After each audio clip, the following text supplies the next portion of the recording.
Ambassador, you've been in business for a long time. I have. So if you want to get to the bottom of something, somebody that's running a department or one of your buildings or something, who do you go to? The boss. The manager of whatever company Exactly. it is, right? Correct. So if you want to get to the bottom of foreign aid, probably go to the people that are in charge of foreign aid here in this town, wouldn't you? Because you're not in charge of foreign aid. I'm not in charge of foreign aid. And you've had to testify that you've presumed foreign aid was this or that, and you're guessing that this was tied to foreign aid. But there are people in this town who are in charge of the foreign aid.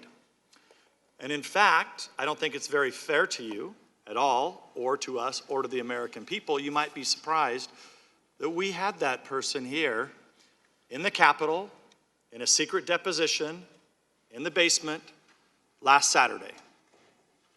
Now that testimony might be pretty important to you before you're here to testify. If you could have read that, your lawyers could have went through that, because it may have clarified some more things for you about your recollection about the foreign aid.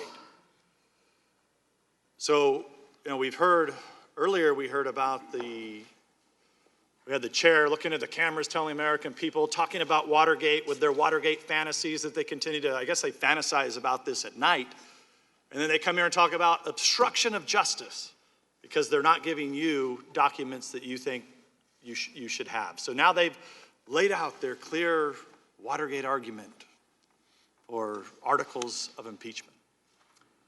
So I just have to remind the gentleman, I know we're not in a court of law because you wrote the rules, the chair here did, but I would think it's obstruction of justice to not give the American people and give the ambassador the right to look at the transcript of the man who's in charge of the foreign aid in this town.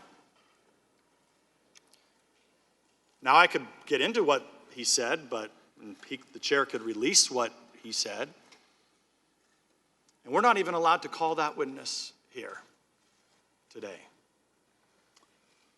So let's talk about things that we do know are facts.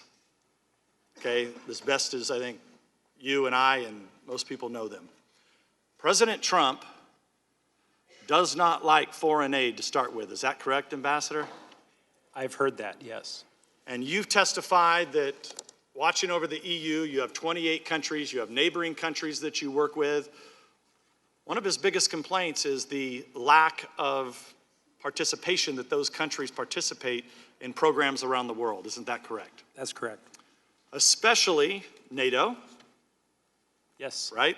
That's one of your, when you go down the list of the jobs when you get directions from the White House, when you first became ambassador, probably one of the number one things, I don't want to put words in your mouth, but on the top of the list was making sure countries pay their fair share, especially with NATO. Yeah, and we have a very capable ambassador to NATO, so I'm not going to take her lane. But it's one of the, but you work with those countries, it's one of the issues that you bring up in your meetings, correct? It is. So, now I know you weren't on the July 25th phone call, but one of the first things that the President of the United States brings up is Germany's lack of participation. I think he names the President of Germany directly, that they're not participating in helping out Ukraine, who's one of their neighbors. Is that what you read in the transcript? I've heard that, yes. So the whole idea that the president starting out with he doesn't like foreign aid, he doesn't think countries pay their fair share, that's looking out for the taxpayer. But there's more, and we talked about this in your deposition. We talked about it, about how we have requirements. The Congress writes requirements into the law that require you and all the diplomats to carry out the foreign policy of this country for the President of the United States. Before the President can certify foreign aid and send foreign aid, there has to be certification that there's no corruption. You're aware of that now?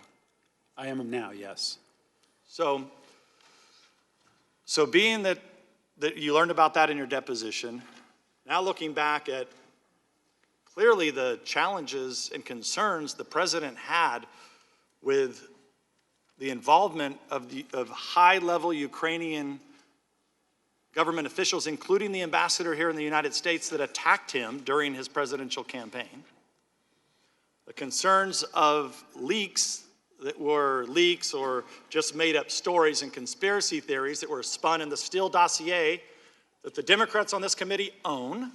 They paid for it. Other DNC operatives that were working with the Ukrainian ambassador here in Washington, D.C. to dirty up your boss, the President of the United States. We're not going to hear from those witnesses.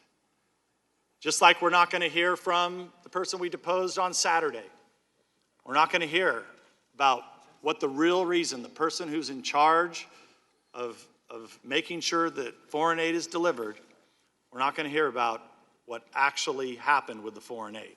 Wouldn't that have made it a lot easier for you to testify instead of guessing and doing little funny math problems up here? 2 + 2 = 4. It's great for all the viewers to hear that.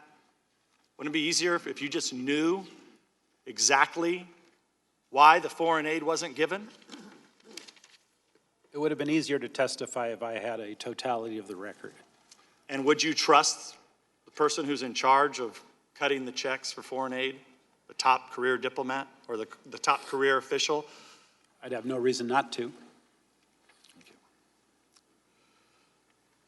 Well, Ambassador, I don't know if we'll get to speak again if we have some more magical minutes, but I'm done with the questions with you. I know the rest of our members have more questions.